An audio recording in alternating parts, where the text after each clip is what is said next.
Welcome. You're listening to This Leader, the podcast. If you lead people and are seeking the transformational, high-impact secrets that will lead to greater joy and fulfillment in your work, will optimize your team performance, and will help you create a happy, highly productive workplace, then you are this leader and you're in the right place. I'm your host, Claire Laughlin, and each week my guests and I will explore the mindsets, techniques, and actionable strategies that will help you build the career, team, and organization of your dreams. Because I believe no one should have to suffer in a dysfunctional workplace. Let's get started. Hello, friends. Welcome to This Leader. Today, we are going to talk about emotional contagion and broadcasting positivity. And I'm so excited about the topic.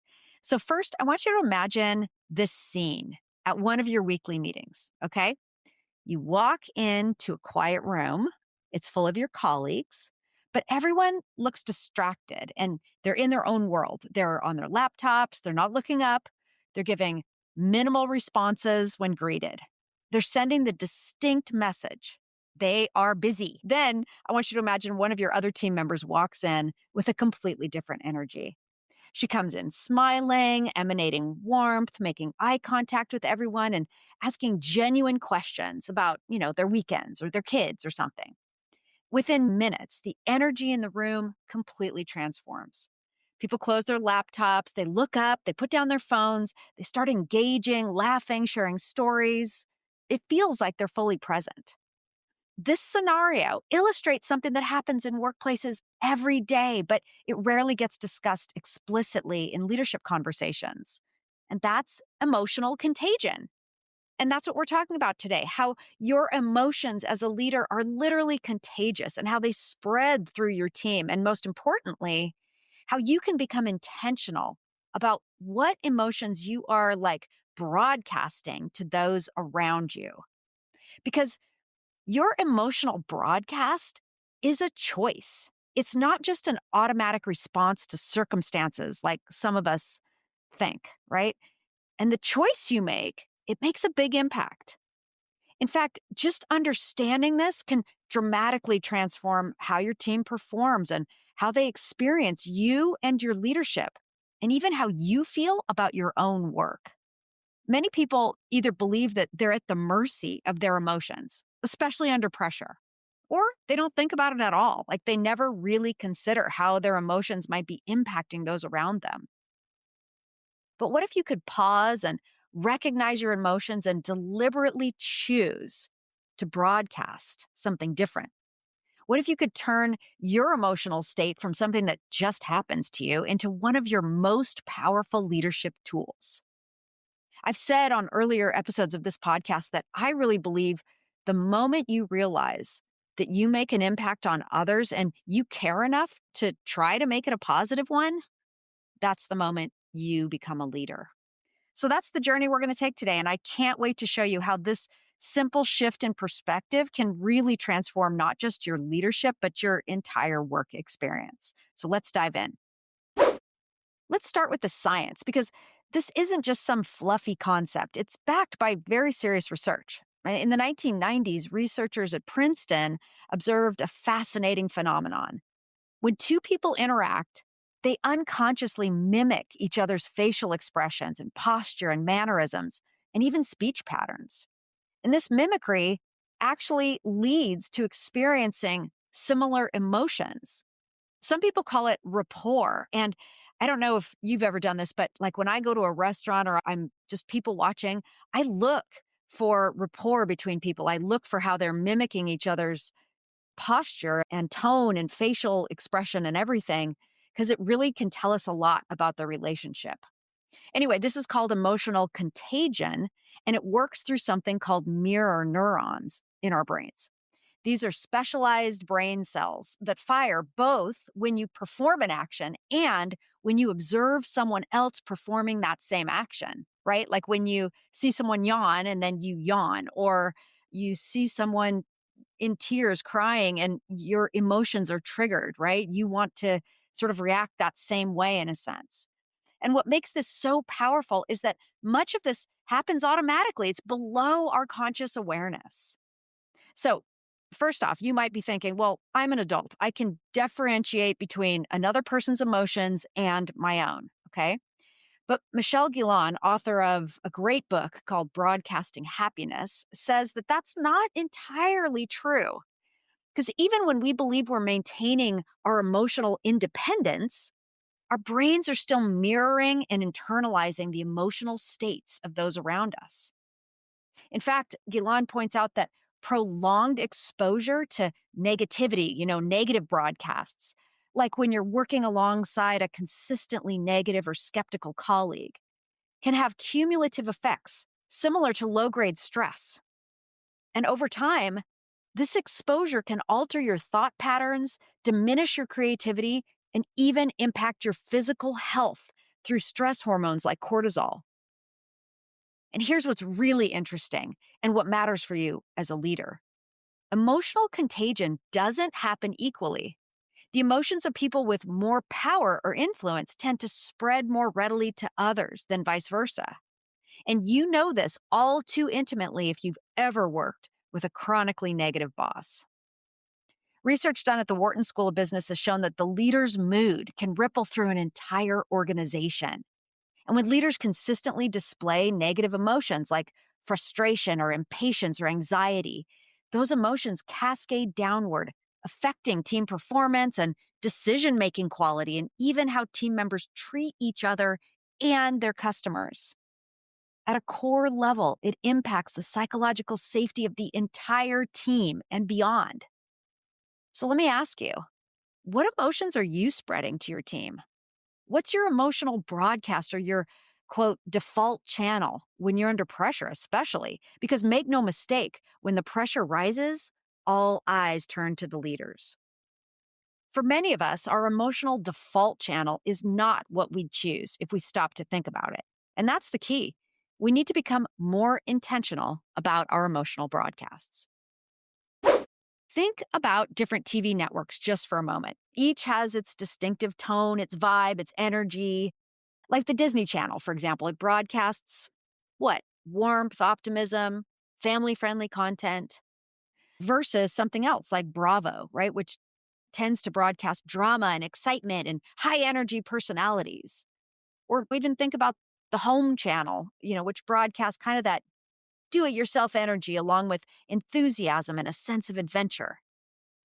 And the content we consume from these channels, it affects us, sometimes more than we realize. Michelle Galan, right, I mentioned her a moment ago, found that people who watched just 3 minutes of negative news in the morning had a 27% higher likelihood of reporting having a bad day hours later. What we expose ourselves to literally shapes our outlook. And you've got to be careful of that, right? Similarly, each of us has a default broadcast channel, so to speak, especially when we're under pressure. Some of us naturally broadcast urgency and anxiety. Others broadcast skepticism, caution. Some broadcast enthusiasm, optimism, excitement, even. None of these are inherently right or wrong. They all have their place. But the question is this: is your default broadcast serving you, your team, your goals? Let me share a personal example that really brought this to light for me.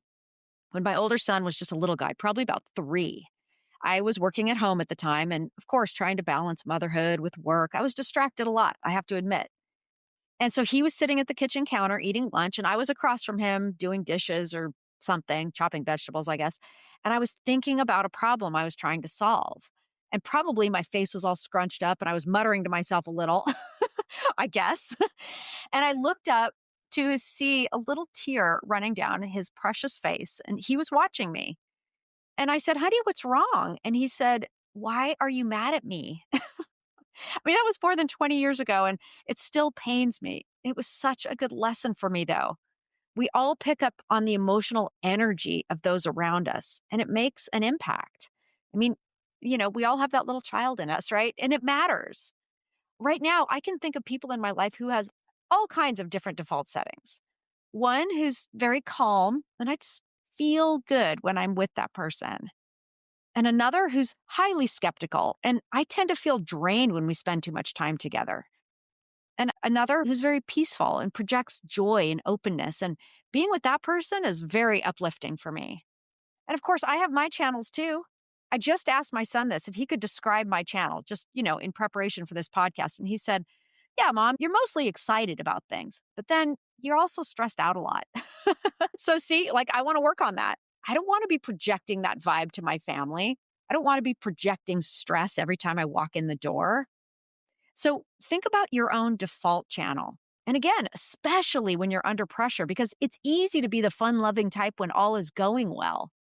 But when the pressure rises, many of us broadcast that urgency channel or the stress channel, unbeknownst to us, right?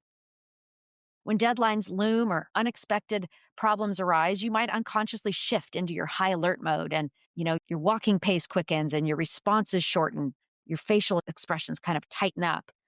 You might just think you're being efficient or you're not thinking about what you're broadcasting, but what are you actually broadcasting to your team or your family if you're working at home? Anxiety, stress, maybe even a bit of panic?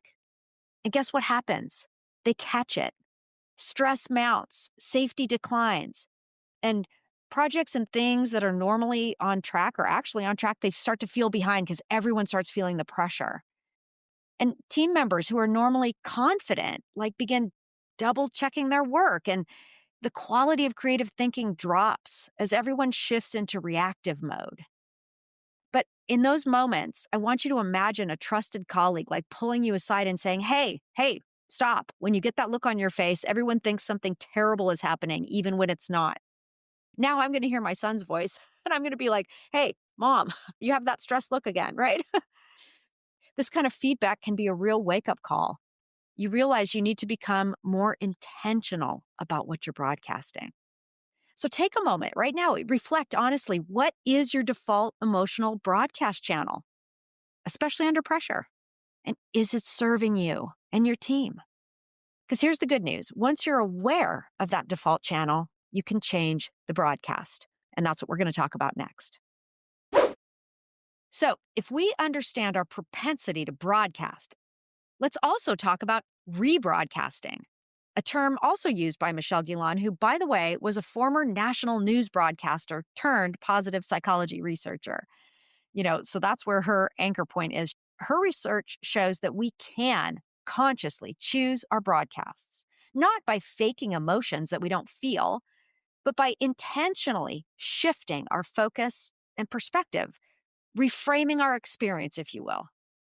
So her work reveals how powerful rebroadcasting can be. Just like watching negative news in the morning increased the likelihood of a bad day by 27%, changing your broadcast can have an equally powerful positive effect on yourself and others. So here's a 3-step process for rebroadcasting that I found very helpful. First, of course, you have to recognize your current broadcast. This takes self-awareness. And physical cues are often easy to spot, like, is your jaw tight? Are you speaking more rapidly? Are your shoulders up by your ears? These are clues about what you're broadcasting, and they're easy ways to kind of trace your emotions, right? And many people are unaware of their facial expressions. You got to tune in. You got to stop furrowing your brow. Be aware of how often you roll your eyes. Get conscious about how often you shake your head. These things matter. All right. So physical cues. Second, when you catch yourself, just pause, reset. Take a moment, even 30 seconds will do, to physically and mentally shake it off. Okay. Be present. Take a deep breath. Roll your shoulders back. Remind yourself of the bigger picture. Okay. So this reset is really, really important. And again, it's not about faking it. It's about getting in touch with yourself, just like letting it go, being present, being more in the moment. So third, choose your new broadcast intentionally. Ask yourself, what does my team need from me right now? What tone is going to best serve this situation? How do I want to move forward? Dare I say that leading with a sense of hopefulness and optimism is a pretty good overall approach. So you might pause and ask yourself, okay, how can I think about the good things to come? How can I project optimism? How can I project confidence even? Those are really good approaches. So let me give you an example that you might find familiar. So imagine that you're leading a team that's implementing a process change. So the deadlines are tight. You've just hit an unexpected technical snag, and you feel that familiar surge of frustration rising. As your team updates you on the problem, you notice your face is getting hot, your voice is tightening. You start rapid fire questioning. Looking around, you see your team's energy shift. Like people literally, physically sort of back away. They cross their arms, they lean back in their chairs. Their responses become kind of defensive. So, this is your rebroadcast moment. Imagine that you can catch yourself and take a deep breath. Just acknowledge your emotion. You can say something like this: okay, shoot, this situation is frustrating. Okay, then choose a positive tone. You might say, okay, I know it. We've hit a roadblock, and yes, our timelines are tight, but I have confidence in all of us. I know we can figure this out, right? The difference would be remarkable. Your team would literally probably uncross their arms, lean in, and begin problem solving. That's what you want. You want to set the tone for moving forward in a positive way. If you can recognize when you're broadcasting negativity or panic or blame or stress, you can consciously shift to broadcasting optimism, confidence, and a collaborative spirit. And this will change your outcome. Now, I want to be clear, this isn't about being inauthentic or putting on a performance. I mean, sometimes, there's that old saying, fake it till you make it. There's something about like trying this on that might not feel 100% genuine in the moment. But if you can reframe and think about, like, okay, what is the good that can come out of this and how can I do this better? That's a good solution, because pretending everything's perfect isn't the answer. Your team is going to sense the disconnect and it will undermine trust. You have to find it on the inside. It's really about being intentional about which aspects of a situation you want to emphasize and how you frame the challenges. You can acknowledge difficulties while still broadcasting confidence and calm and curiosity. So, we've talked about rebroadcasting. Now, let's talk about being really intentional about broadcasting positive emotions. And I'm not talking about toxic positivity, like everything's awesome all the time type of approach that denies real challenges. I'm talking about authentic optimism grounded in reality. Sean Aker, another researcher in positive psychology, has found that when leaders broadcast positive emotions like gratitude, interest, hope, pride, and joy, it creates what he calls a happiness advantage. And he's written a book with that same title that's a great read. If you haven't read it yet, pick it up. So he found that teams with leaders who broadcast positive emotions show higher productivity by like 31% and higher sales by about 37%, which is quite remarkable. They also found greater creativity and problem solving abilities and more resilience during challenges and lower turnover rates. All that is good news. But here's what's fascinating. This happens in small, consistent signals that add up over time, not just big gestures, okay? In fact, in the research on emotional contagion, they found that when we catch emotions from others, like we catch them through these micro expressions and very subtle cues that we're not even consciously aware of. And this brings up a really important point I want to make about toxic workplaces. I really want you to think about this. Working in an environment with chronically negative people can have a profound impact on your well-being and performance over time. And this is why negativity in itself is a performance issue that we must address as leaders. If you have a chronically negative person, you've got to talk to that person about it and help them get on the right page. Because if you can imagine, again, and you've probably experienced this, but being in a workplace where certain team members constantly broadcast anxiety or cynicism or defeat, these feelings are contagious and it will slow your whole team down. You'll probably notice yourself becoming drained and less creative and starting to anticipate problems rather than solutions. And even if you're naturally optimistic, this chronically negative broadcast can wear down your resilience.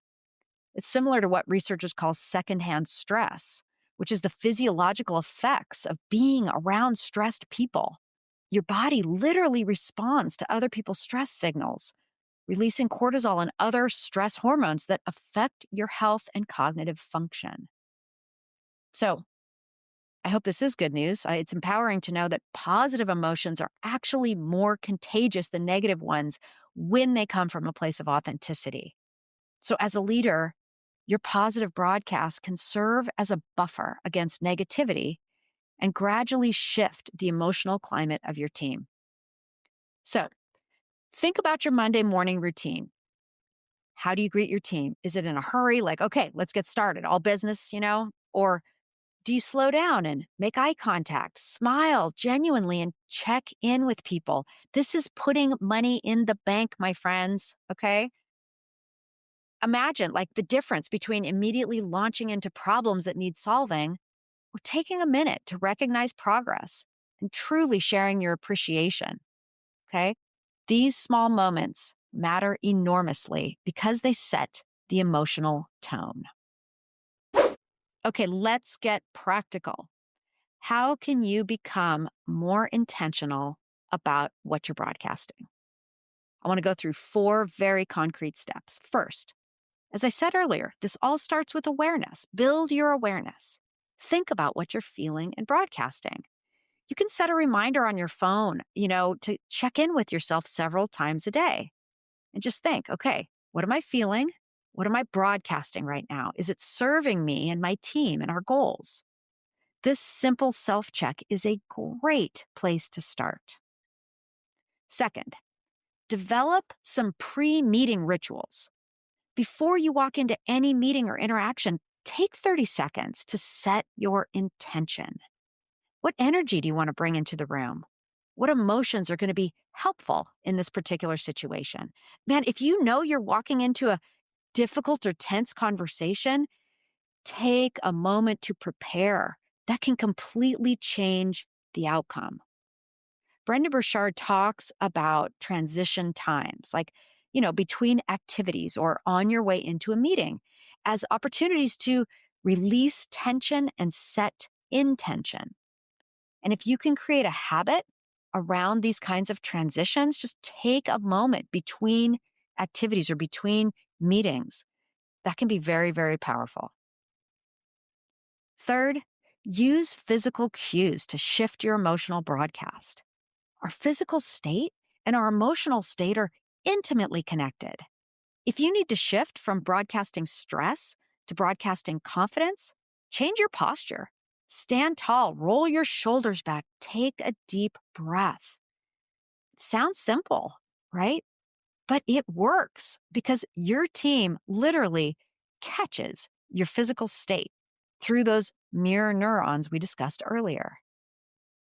Fourth, anchor your day with positive broadcasts. I want you to identify key moments in your day that have a really disproportionate impact, like your first interaction with your team each morning.